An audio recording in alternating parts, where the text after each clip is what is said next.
We live in a world saturated with information, constantly bombarded by news, images, and opinions. And yet, paradoxically, many of us remain in the dark, chained not by iron, but by illusions.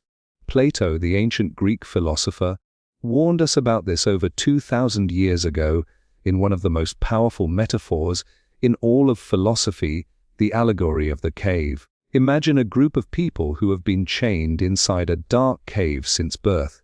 They are fixed in place, facing a wall.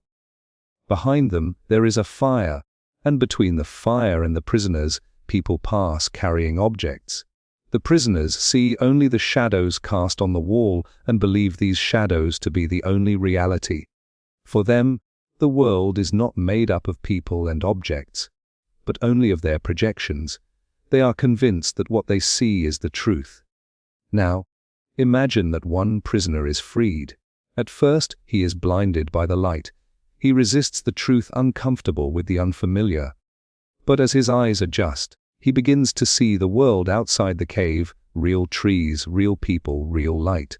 Eventually, he realizes that everything he believed inside the cave was a mere illusion.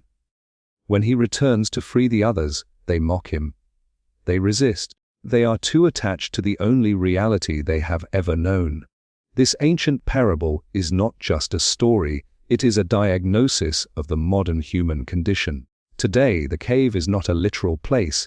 It is our mind trapped in algorithm-driven echo chambers, in curated digital realities, in unchallenged beliefs, social media feeds, political ideologies, and even cultural conditioning serve as shadows dancing on the walls of our internal caves. We believe what we see on screens. We argue over illusions, mistaking them for substance.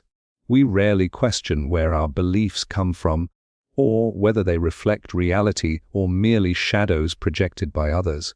But the modern mind, like the freed prisoner, has the potential to escape. The first step is awareness. Like the prisoner slowly realizing the chains on his body, we must become conscious of our own mental constraints, our biases, our assumptions, our comfort zones. The act of questioning is the light that begins to crack the walls of the cave. Ask, why do I believe what I believe? Who benefits from the shadows I'm shown? What truths lie beyond the images? The next step is courage.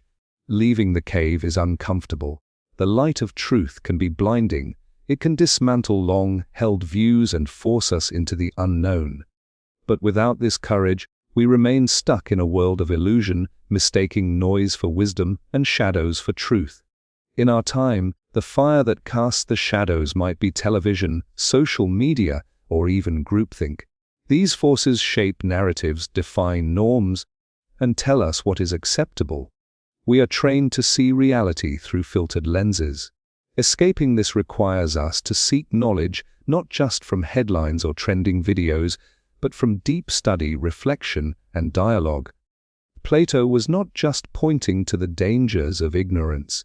He was highlighting the responsibility that comes with enlightenment. Once the freed prisoner understands the truth, he must return to the cave, not out of obligation, but compassion.